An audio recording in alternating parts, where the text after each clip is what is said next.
Quick revision की series में ऐसे तो हमने मॉडल्स एंड थ्योरीज़ के कई सारे टॉपिक्स ऑलरेडी हम लोगों ने अलग अलग टॉपिक में डिस्कस कर लिए हैं, जैसे population, settlement, economic geography.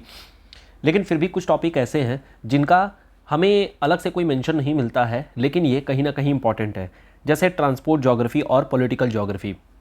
Transport geography के बारे में अगर देखें तो यहाँ पर एक लिस्ट ऑफ ज्योग्राफर्स और उनके कंट्रीब्यूशन के बारे में यहाँ पर बताया गया है, जिसको कि आप लोग यूज़ कर सकते हैं जब भी आप आंसर राइटिंग करेंगे। तो जैसे पहला टॉपिक आता है हमारा एडवर्ड उलमैन को लेकर के। एडवर्ड उलमैन ने डिस्टेंस फ्रिक्शन टर्म को डिफाइन किया था। डिस्टेंस फ्रिक्शन का मतलब ये हो गया कि जैसे जैसे आपकी दूरी बढ़ते जाती है वैसे वैसे उतना ही ज़्यादा कॉस्ट बढ़ते जाता है, यानी कि कॉस्ट जो होगी वो डिस्टेंस के प्रोपोर्शनल होगी। अब यहाँ पर एक पॉइंट आता है ट्रांसपोर्टेबिलिटी का, कि कोई भी वस्तु, कोई भी गुड्स एंड सर्विसेज, क्या वो ट्रांसपोर्टेबल है या नहीं है। अब ट्रांसपोर्टेबिलिटी हम कैसे डिफाइन करेंगे? उसकी पेरिशेबिलिटी को लेकर के, उसके वैल्यू को लेकर के, उसकी डिमांड किस तरीके से जनरेट हो रखी है इसे, एंड गुड्स एंड सर्विसेज कौन सी हैं। दूसरे हमारे पास में जोग्राफर है एडवर्ड टॉफे नाम से। एडवर्ड टॉफे ने ट्रांसपोर्टेशन के बारे में बात किया था अनडेवलप्ड कंट्रीज़ में। जैसे इन्होंने स्टडी किया है प्राइमरली घाना और नाइजीरिया के एरिया को। यहाँ पर इन्होंने ट्रांसपोर्ट डेवलपमेंट के लिए 6 स्टेजेस के बारे में बात किया था। अगर इन केस हमारे पास क्वेश्चन आता है इंडिया में रोड डेवलपमेंट किस तरीके से हुई है, या रोड नेटवर्क कैसा है, या रेल नेटवर्क कैसा है, तो anything related with the transport network अगर हमारे क्वेश्चन में आता है तो आप टाफे का नाम जरूर यूज़ करेंगे। 6 स्टेजेस में यहाँ पर बातें की गई हैं। जैसे पहले स्कैटर्ड पोर्ट रहेगी, फिर पेनिट्रेशन लाइंस होंगी, फिर फीडर लाइन होगी, फिर बिगिनिंग ऑफ इंटर कनेक्शन होगा, इंटर कनेक्शन फेज़ होगी, और phase of high priority linkage होगी। इसको आप लोग चाहें तो डायग्राम के फॉर्मेट में भी दिखा सकते हैं कि मान लेते हैं कि ये हमारे पास में अलग अलग पॉइंट्स हैं। पहले हम लोग इसको स्कैटर्ड पोर्ट करेंगे, यानी कि ये पोर्ट हम लोगों ने पहले डिफाइन कर लिए A, B, C, D और E नाम से।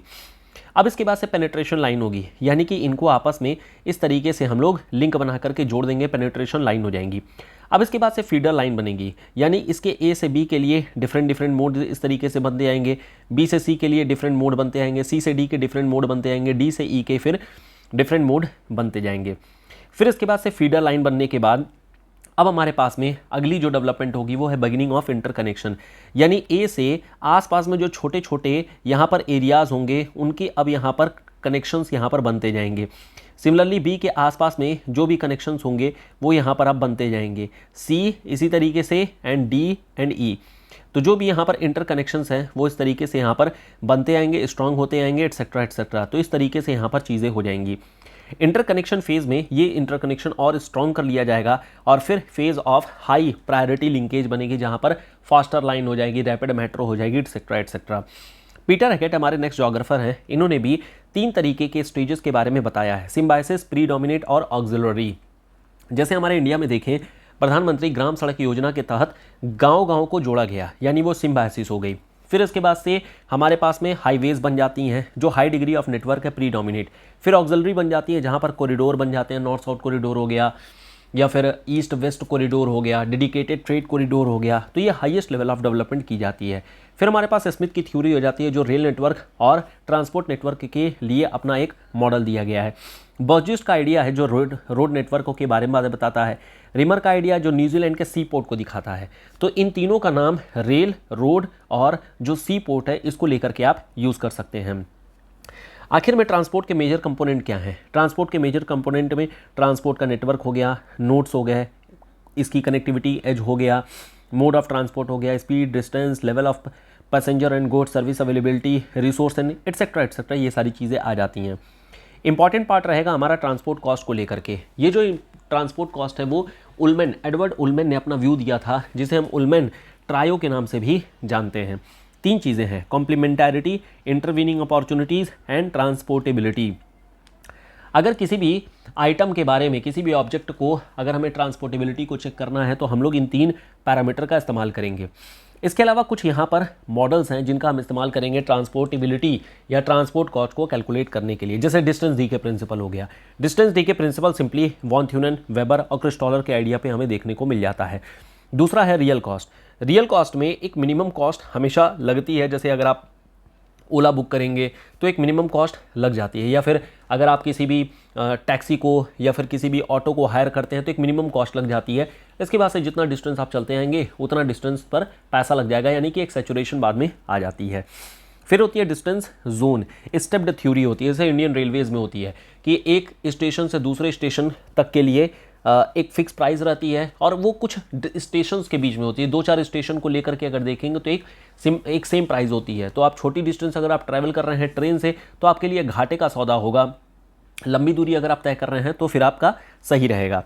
प्राइस अम्ब्रेला इफेक्ट का मतलब होता है जहां पर डिफरेंट जो ट्रांसपोर्टेशन के मोड हैं उनमें आपस में कंपटीशन रखा जाता है, यानी कहीं पर हो सकता है रोड जो होगी वो सस्ती होगी, कहीं रेल सस्ती होगी और कहीं पर हो सकता है कि हमें मिक्स फॉर्मेट में चीज़ें सस्ती देखने को मिल सकती हैं। फिर होती है break of bulk point. Break of bulk point का मतलब यही होता है कि अगर आपको ए से बी और बी से सी जाना है तो हो सकता है ए से बी जाने के लिए आपके लिए रोड नेटवर्क ज़्यादा बढ़िया हो और बी से सी जाने के लिए रेल आपके लिए बढ़िया हो जाए। तो ये हमारे पास में अलग अलग कॉस्ट यूज़ हो जाती है अगर हम ट्रांसपोर्ट कॉस्ट को देखते हैं तो। दूसरी हमारे पास आती है पॉलिटिकल ज्योग्राफी को लेकर के। अब ये जो पॉलिटिकल ज्योग्राफी है ये हमारे लिए फिर से काफ़ी इंपॉर्टेंट हो जाएगी, क्योंकि कहीं ना कहीं जो क्वेश्चंस हैं पॉलिटिकल ज्योग्राफी पर बहुत ज़्यादा आ रहे हैं। तो ज्योग्राफर के नाम से आप अपने आंसर को ज्योग्राफिकल आंसर बना पाएंगे। इसमें 3 लोगों का नाम आपको हमेशा ध्यान रखना है। अगर क्वेश्चन नेशन एंड स्टेट से रिलेटेड आता है या एक पॉलिटिकल स्पेस या फिर लिविंग स्पेस इसके बारे में आता है तो 3 लोगों का नाम आपको लिखना है, ज़ेलन, रैडज़ेल एंड हॉशफर का नाम। इन तीनों लोगों का नाम आपको मेंशन कर देना है। रिचर्ड हार्टशो ने इसी तरीके से genetic classification of state boundary के बारे में बताया था। अल्फ्रेड महान ने सी पावर को बताया था। डी सेवरेस्की ने एयर पावर को बताया था। मैकाइंडर ने सेम इसी तरीके से लैंड पावर, पिवोटल पावर को बताया था। बोमैन ने new world problem in geopolitics के बारे में बात किया हुआ है। स्पाइकमैन ने अगेन ओशियन पावर के बारे में बात की हुई है। विटलसे ने अर्थ एंड द स्टेट के बारे में बात किया है। मूडी ने जियोपॉलिटिक्स के बारे में बात किया है। कोहेन एक इंपॉर्टेंट नाम है, जियोपॉलिटिक्स के बारे में कोई भी क्वेश्चन आएगा तो कोहेन का नाम ज़रूर डालिएगा। हॉशफर के बारे में हम लोगों ने देख ही लिया। पॉन रीजन इनका भी मेंशन करिएगा।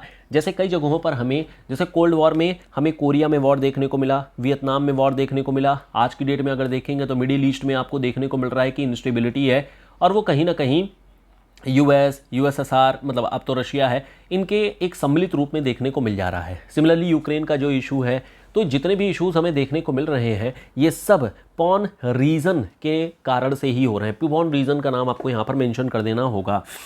अब जैसे वर्ल्ड में कहीं पर कुछ भी चल रही होगी तो वहाँ पर हमें ज्योग्राफिकल टेरिटरी के, मतलब इन्फ्लुएंस, टेरिटरी के बियॉन्ड हमें इन्फ्लुएंस देखने को मिल जाता है, चाहे वो यूएस का हो या फिर रशिया का हो या फिर चाइना का हो। फिर हमारे पास नेक्स्ट है हरकोट का आइडिया। हरकोट ने मेडिटेरेनियन सी के ऊपर में जो जियोपॉलिटिक्स हो रही है उसको मेंशन किया है। प्रेस्कॉट का नाम याद रखिएगा बाउंड्री एंड फ्रंटियर को लेकर के। आंद्रे सिगफ्रीड का नाम भी याद रखिएगा फ्रंटियर और बाउंड्री को लेकर के। एक इंडियन जोग्राफर हैं के.एम. पानीकर, इनका नाम भी आप याद रखिएगा। जब भी फेडरल इंडिया के बारे में बात हो या strategic problem of Indian ocean के बारे में बात हो या इंडियन जोग्राफर, इंडियन जियोपॉलिटिक्स के फादर के तौर पर के.एम. पानीकर को हम लोग याद रख सकते हैं। तो ये हम लोगों ने बेसिकली देख लिया जो भी हमारे पास में बचे हुए जोग्राफर्स हैं मॉडल्स एंड थ्योरीज़ को लेकर के। बाकी हमारे पास इकोनॉमिक, पॉपुलेशन, सेटलमेंट, इन सब में हम लोगों ने अलग अलग जो मॉडल्स हैं उनको हम लोगों ने डिस्कस कर ही लिया है।